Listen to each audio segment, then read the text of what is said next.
Question number 1. Integral from -4 to 0 t dt divided by 16 minus t square root is equal to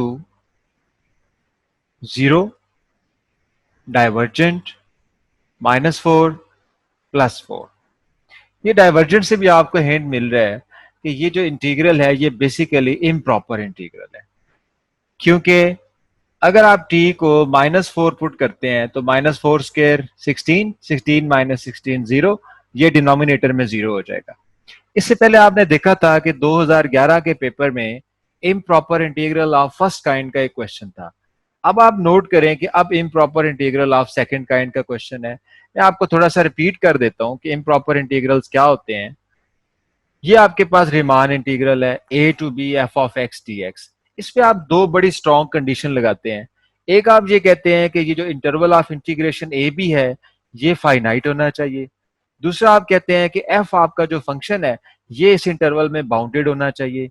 अगर इन दो condition में से कोई एक भी वायलेट करती है तो आपका इंटीग्रल इम्प्रॉपर इंटीग्रल बन जाता है। लिहाजा an integral a to b f of x dx is said to be improper integral if either interval of integration is infinite or f is unbounded at one or more points of the interval a b or both।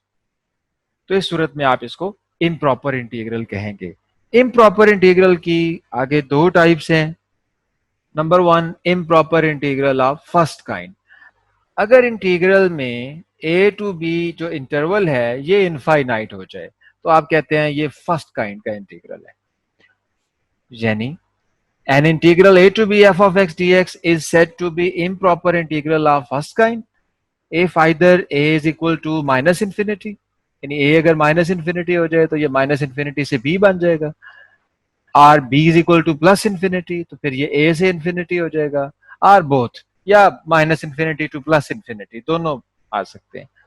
For example integral 1/x² from 1 to infinity. इस तरह और बहुत सारी example बनाई जा सकती हैं। तो ये improper integral of first kind है। Improper integral of second kind, अब इसमें क्या होगा, इसमें आपका इंटरवल फाइनाइट ही है, ए टू बी ये फाइनाइट और क्लोज इंटरवल है, लेकिन आपका जो फंक्शन है एफ वो ए बी इंटरवल में एक पॉइंट पे या एक से ज्यादा पॉइंट पे अनबाउंडेड हो जाए। An integral a to b f of x dx is said to be improper integral of second kind if f is unbounded at one or more points of interval a b। For example, integral from -1 to +1, 1/1 minus x dx।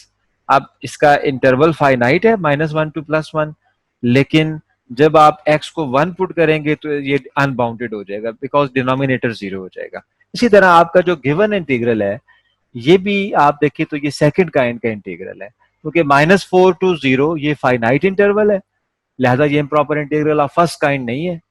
लेकिन -4 पे denominator 0 होने की वजह से आपका function unbounded है, लिहाजा ये improper integral of second kind है, और आपका जो प्रॉब्लम आ रहा है वो -4 पे आ रहा है। तो इस तरह आपका improper integral of second kind -4 पे हो सकता है, 0 पे हो सकता है, या इनके दरमियान भी किसी पॉइंट पे हो सकता है। तो इस हिसाब से अगर देखा जाए तो improper integral of second kind की आगे 3 टाइप्स हैं।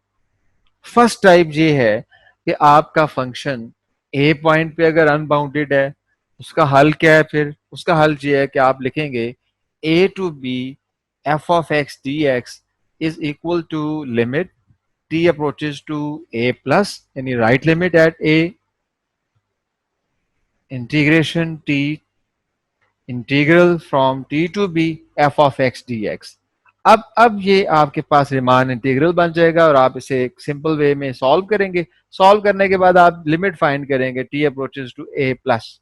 अब राइट लिमिट क्यों लिया, क्योंकि आपका इंटरवल ए से लेके बी तक है, आपका फंक्शन ए से राइट साइड पे डिफाइंड है, लिहाजा आप ए पे राइट हैंड लिमिट फाइंड कर सकते हैं।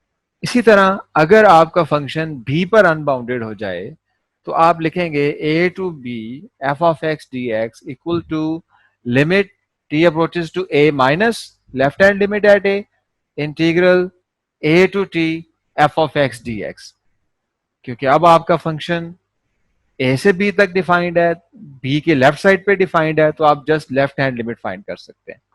इसी तरह हो सकता है कि आपका फंक्शन ए और बी पे तो डिफाइंड हो, ए बी के दरमियान किसी पॉइंट सी पे अनबाउंडेड हो जाए, तो आप उस पॉइंट पे फंक्शन को ब्रेक करेंगे, आप लिखेंगे a to B F of x D x is equal to integral a to c f of x D x plus integral c to B F of x D x.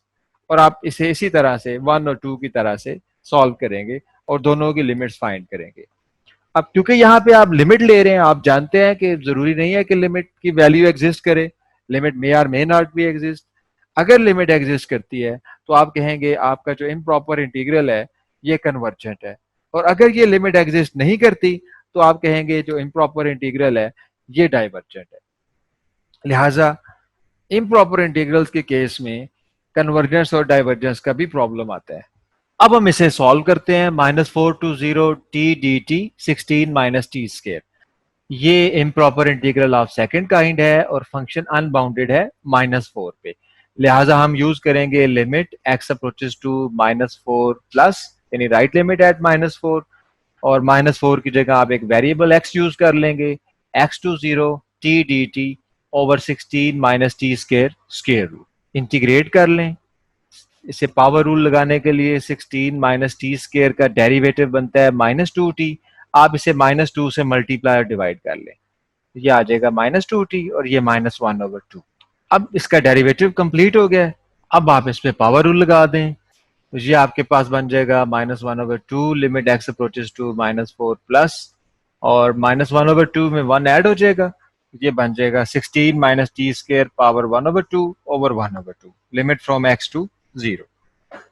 1/2 cancel हो जाएगा और आप 16 minus T square में limit put कर दें, minus limit x approaches to -4, आप पहले t को 0 पुट कर देंगे, 16 माइनस 0 ये 16 बन जाएगा, 16 का स्केयर रूट 4। अब t को आप x पुट करेंगे, 16 minus X square square root.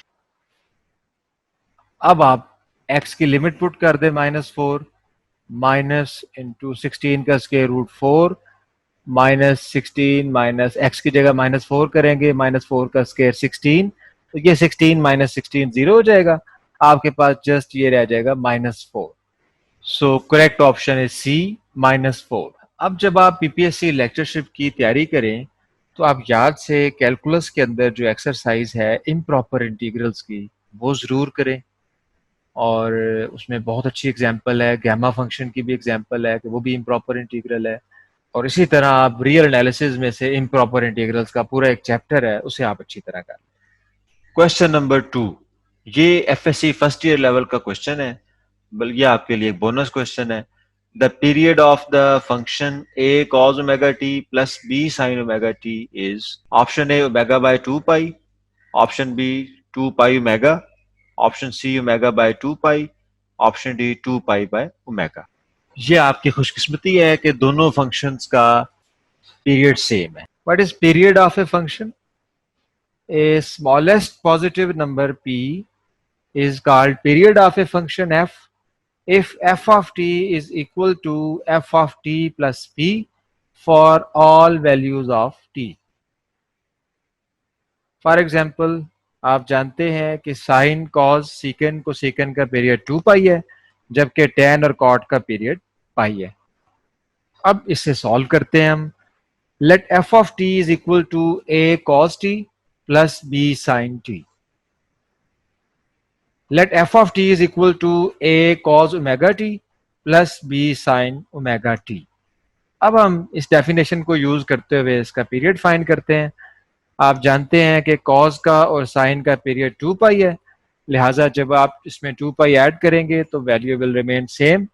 So this is equal to a cos omega t plus 2 pi plus b sin omega t plus 2 pi. आपने इसको एफ ऑफ टी की form में लिखना है और F of T plus P की form में, लिहाजा आप यहां से ओमेगा कॉमन ले लें।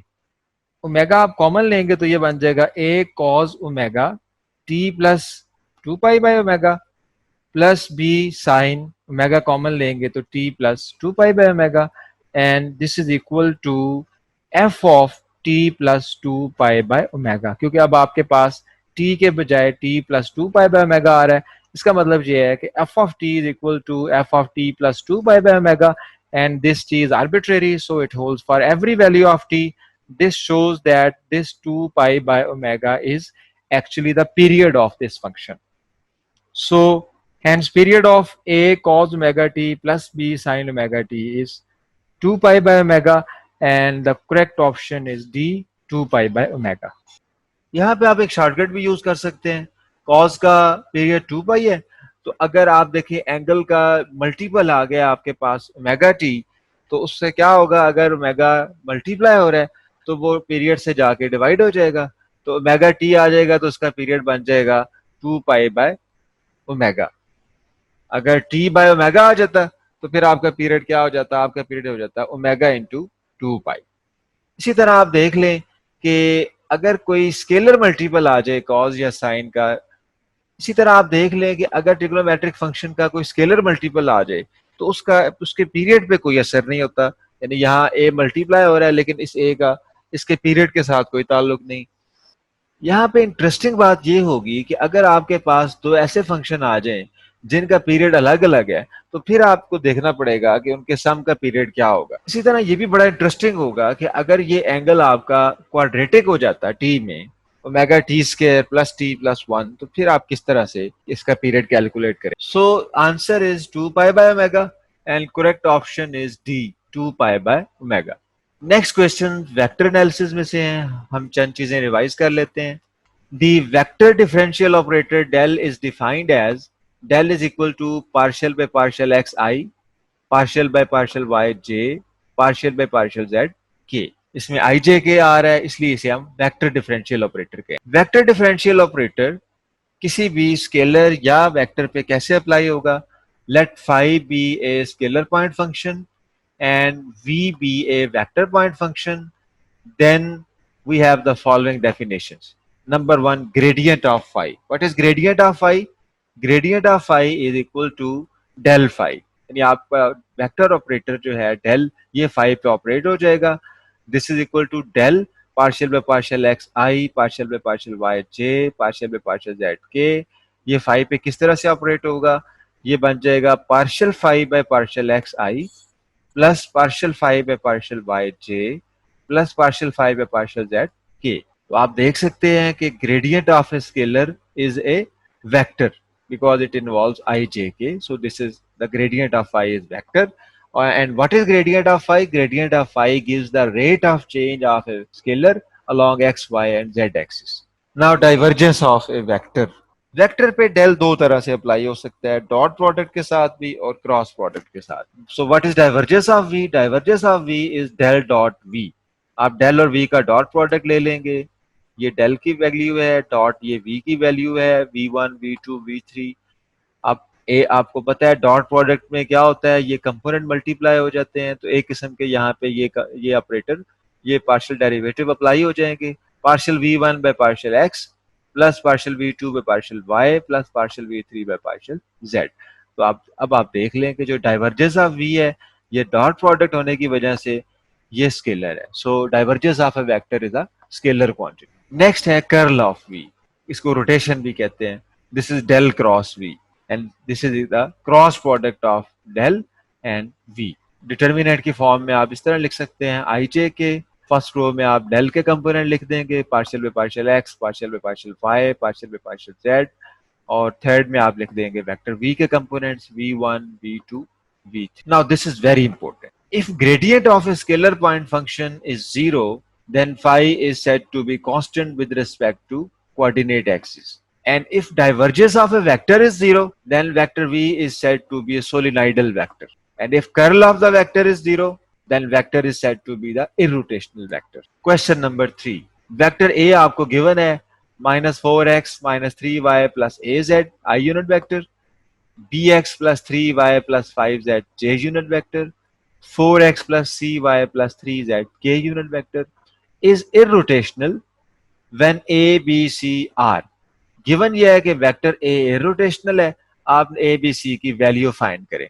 Options are 4 minus 3 5, 4 5 minus 3, minus 3 4 5, 2 3 5.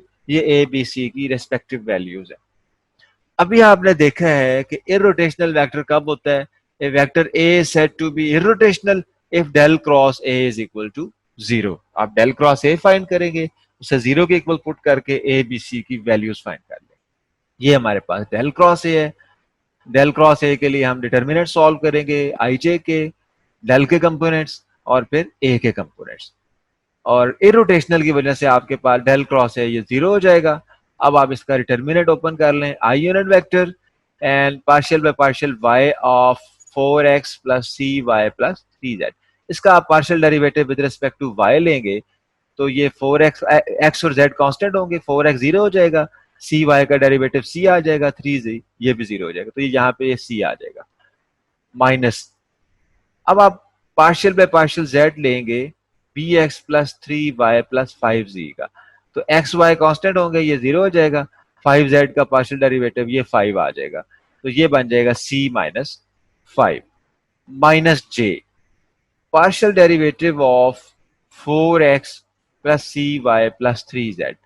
With respect to x लेंगे तो 4x का डेरिवेटिव 4 आ जाएगा, बाकी दोनों जीरो हो जाएंगे।